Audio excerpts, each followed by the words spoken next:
Assalamu alaikum wa rahmatullahi wa barakatuh. Dear students, welcome to our class. And today, inshallah, we are going to see about meiosis. Last class, we saw about mitosis, cell division, and its significance. Inshallah, in this class, we'll see about meiosis. The difference is that meiosis is necessary for sexual reproduction. This meiosis, cell division, is necessary for sexual reproduction. In animals, meiosis takes place in reproductive organs, that is, testes and the ovary. You know that the sperm cells are produced in the testis and the egg cells are produced in the ovary of the female.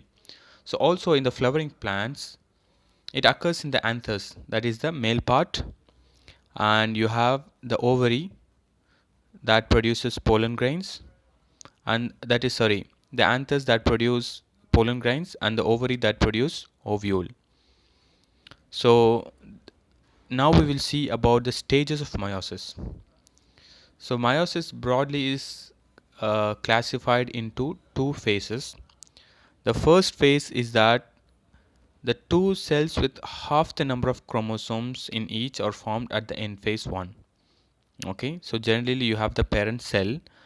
Then at the end of this first phase, two cells with half the number of chromosomes are formed.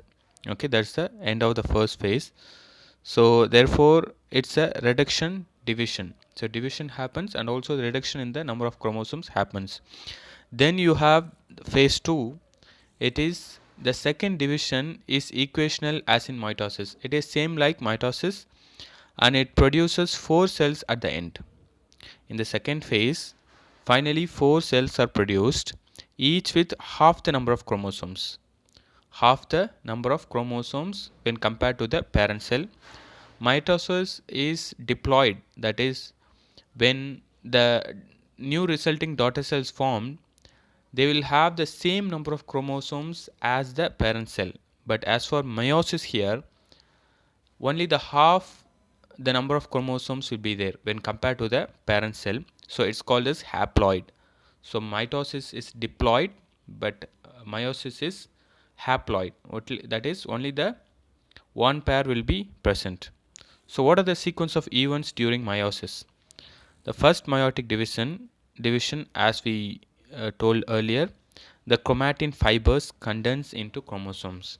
So chromatin fibers are nothing but you have the genes, that is DNA, and you also have proteins that are histones, that's called as histones. Those proteins help in keeping that DNA. Okay, so chromatin is nothing but combination of DNA and protein. So those proteins help to keep the DNA. Okay, so when they condense, when they'll be like a fiber, so when they like shrink, kind of condense to form chromosomes. So the chromosomes arranged in matching homologous pairs. Here you can see that the chromosomes, they are uh, arranged in homologous pairs. Initially in the A diagram, chromosomes are like separated. In the second step, the chromosomes, they arranged in homologous pairs. Then the next is that um matching pair means one chromosome having been received from the mother and the corresponding one received from the father. So we told that the chromosomes arranged in a matching pair. The pair one is received from the father, another one is received from the mother. So both of the chromosomes pair bear same genes but not necessarily the same alleles. What does it mean? I will explain you. For example, the color of the eyes.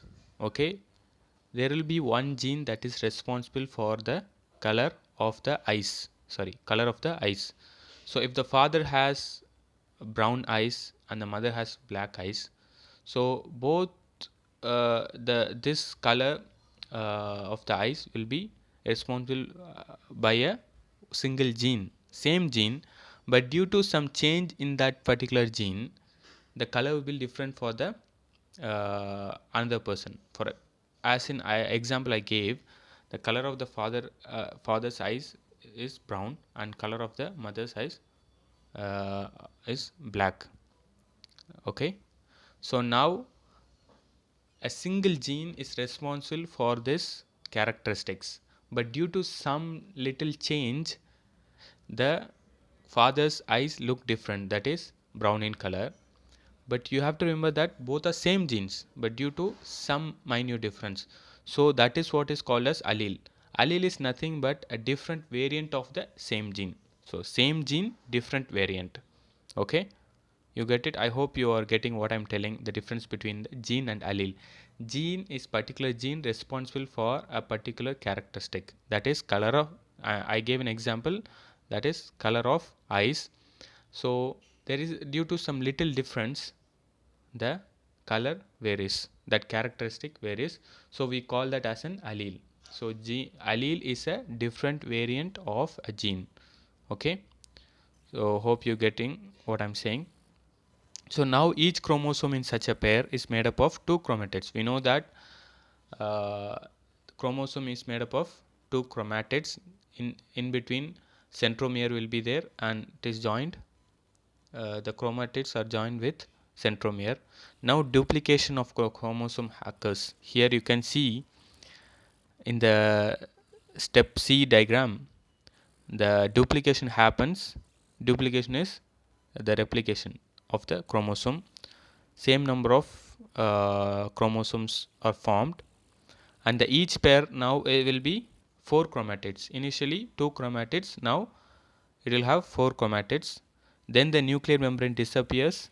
Then the homologous chromosomes which had paired now begin to separate and move apart. So initially they were uh, paired, the homologous chromosomes. Now they get separated. Okay, in the D diagram you can see that two cells have been formed after the equal division of the chromosomes. Okay, this is the end of the stage 1. Then the cytoplasm, uh, so then the meiosis 2 happens. Before that they have told that the cytoplasm divides into two cells, as I told earlier that at the end of the, sorry, yeah, so at the end of the first phase the cell is divided into two cells and the chromosomes are equally separated. Okay, now the meiosis 2 happens. It's exactly like mitosis. Okay, it's exactly like the mitosis as we saw in the last class. So here you can see that these two cells are separated into four cells. 2 is divided into four cells, but they will have only half the number of chromosomes when compared to the parent cell. Okay, I hope you are getting what I'm saying. When you compare the parent cell, that is the A diagram, with the E, this one single cell will have half the number of chromosomes present in the parent cell. So now we will see the significance of meiosis. During meiosis, the number of chromosomes is halved in the resulting sex cells. As I told, at the end, the resulting sex cells will have half the number of chromosome when compared to parent cell. But that is when the male cell and the female cell combine during fertilization. The cells will be like this, sex cells will be like this.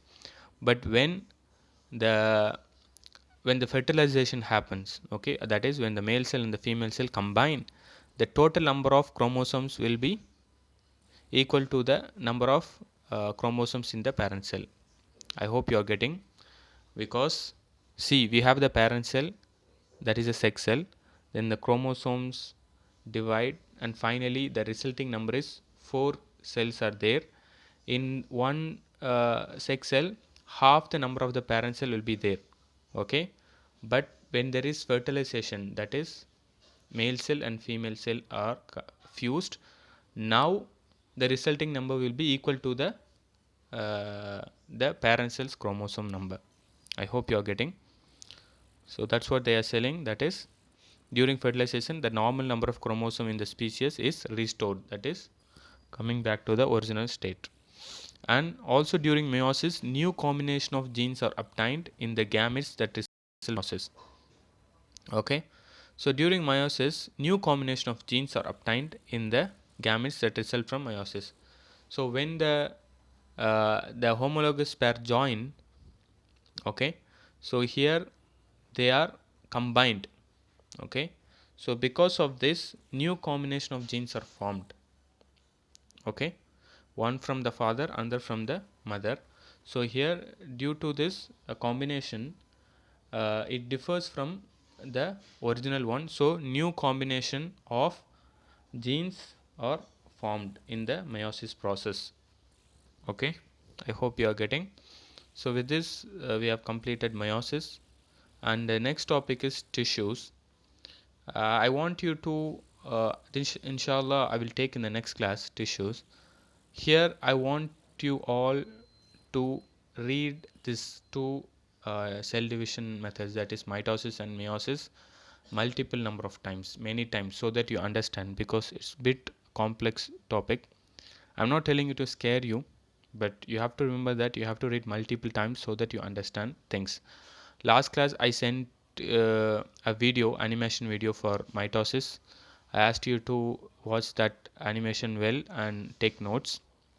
So once you understand mitosis, then I hope meiosis will be also easy, but you have to know the difference, that meiosis it's for the sex cells, and meiosis there is slight difference. At the end it is haploid, that is the number of chromosomes is half the number of the parent cell. So mitosis is diploid, meiosis is haploid.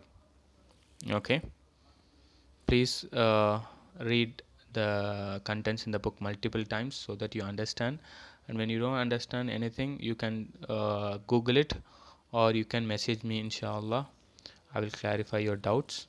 Okay,